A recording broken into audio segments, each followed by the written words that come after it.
Our first story, though, is what should have been leading the news over the last 24 hours, but in too many cases has not been. That's the fact that the UK has now got the highest death toll in Europe and the second highest death toll in the world. Now, given that we had 3 weeks extra warning when compared to Italy, who's the country that we've just overtaken in terms of those grim statistics, we might think this should be headline news. We had 3 weeks more warning than Italy. We have a younger population and we have smaller households. This all should have played into Britain's advantage, but it hasn't. Today, we rose above 30,000 deaths in terms of the government statistics.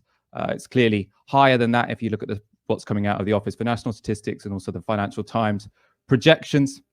But this wasn't used as an opportunity by many in the media to ask some serious questions about the government. No, they found more important things to talk about.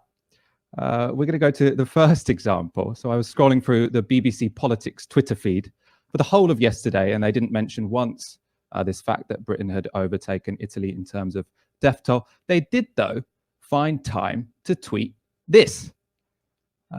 So Sophia wanted to make the card for Boris because she was really sad that he'd been rushed into hospital. The PM has posted a photo of the card made for him by 5-year-old Sophia. Now, this is the politics feed of our public broadcaster on the day when Britain has overtaken Italy in terms of the coronavirus death toll to have the second highest coronavirus death toll in the world. And BBC Politics is tweeting about, I'm sure she's a very nice young girl, 5-year-old Sophia. But to be honest, her writing a card to Boris Johnson shouldn't be headline news on that day. For everyone involved, for all of the media, if they wanted to ignore those grim death stats, they also had a huge gift delivered to them late yesterday evening, which was the news that Neil Ferguson had broken the lockdown, twice having his lover over in contradiction to government advice. So this was a story, this was a scoop for the Telegraph, who is Britain's home of lockdown skepticism, will be delighted to have taken out the scientist whose modelling helped shift the government to adopt a policy of stringent social distancing. It was also this story which led most of this morning's front pages, with one honourable exception, as we'll see shortly. And in turn, it was this story about Neil Ferguson which led most of the news channels. I'm going to start with a clip from the Today programme's paper review, where the hosts, let's say, seem reluctant to focus on one story in particular. 7:45, it brings us to, and time for a look at the papers and websites, and the resignation of the government's scientific advisor, Professor Neil Ferguson, is on most of the front pages. The headline in the Telegraph, which broke the story, is "Lockdown Professor Steps Down After Breaking Rules to Meet Married Lover." The Daily Mail's take on the story is "Professor Lockdown Quits Over Trysts with Married Lover," while the Sun's headline is "Prof Lockdown Broke Lockdown to get his trousers down." "How dare China spy on our virus labs," demands the Daily Express. And finally, The Guardian reports that researchers from Exeter University have been trying to work out why otters play with pebbles and small rocks, juggling them or rolling them around with their paws. Theories include the possibility that it was a way of improving coordination or foraging skills. But after studying 48 otters at 3 wildlife parks in the UK, the scientists noticed that the animals did it more when they hadn't been fed. This led them to conclude that hunger was the main reason, although they still have to work out why. 7:12 is the time for thought for the day. So we should say that was the 7:45 paper review. At the first paper review at about 6 a.m, they did mention the Guardian front page. It hasn't been censored. But it was the Neil Ferguson story which led their news bulletin throughout the morning. And it was the Neil Ferguson story which led all of their paper reviews. And then they thought they should talk instead about the record deaths, talk about some story about otters.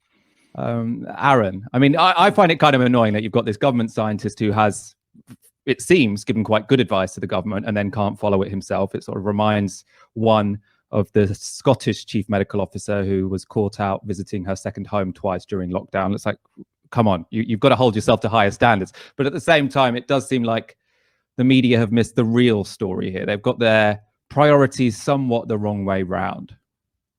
Yes, I think first of all, he should resign. He was completely in the wrong. You can't have somebody pontificating with public advice in the public interest and then not adhering to it yourself. So he should resign. That's the first thing. Secondly, I've seen some people on the right-wing journalists saying, well, and the American right went really big on this. Oh, this guy's resigned. He was the one who came up with this outrageous figure of maybe 500,000 people dying in the UK.